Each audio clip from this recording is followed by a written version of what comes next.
For a sixth straight day, demonstrators took to the streets of Bakersfield protesting the death of George Floyd, the African-American man who died at the hands of Minneapolis police last week. 17's Eitan Wallace covered two separate protests today, and he joins us now live from central Bakersfield to tell us what's happening at this hour. Good evening, Eitan.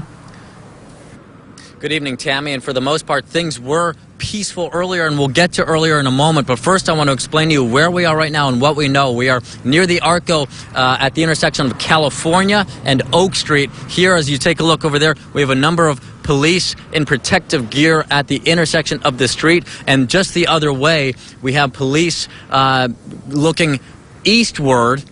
We have a police and the helicopter demonstrators over there. Now, from what witnesses tell us tonight, there was one protester, at least, who may have been hit by a car. And with a witness joining us right now is Michael DARBY. Michael, what did you see tonight? I saw a car going about 40, 50 miles an hour, heading whatever direction that is.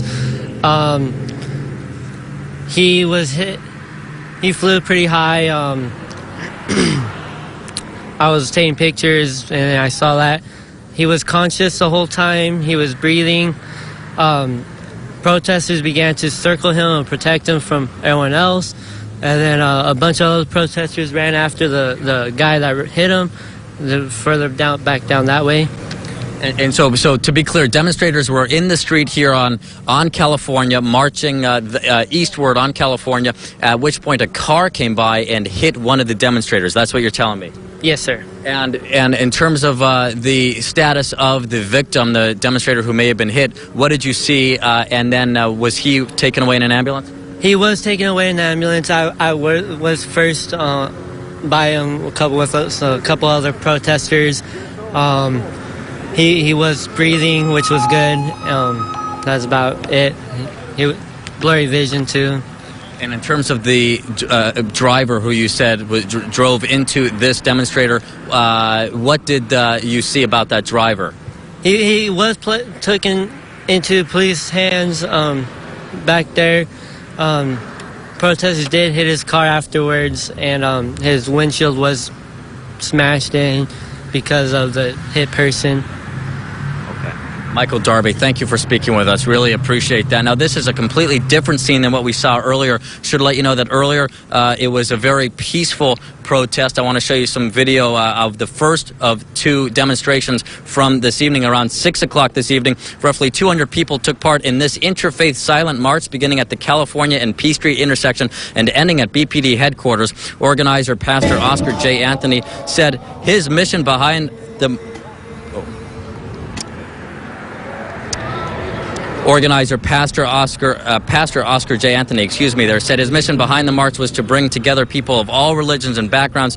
Now, once in front of BPD building, the group participated in song and heard from community pastors. At the same time, the Next Step group of at least 150 demonstrators marched around downtown and eventually gathered with faith leaders back in front of BPD headquarters. Organizers from each demonstration shared a message of unity.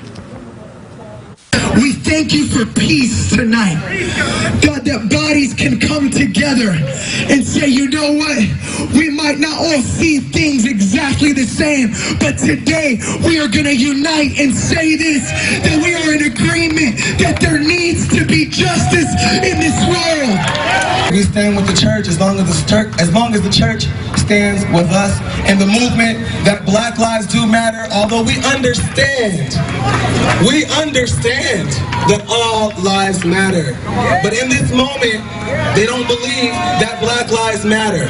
So that is our fight, and that is what we're standing for. And if they stand with us, we stand with them.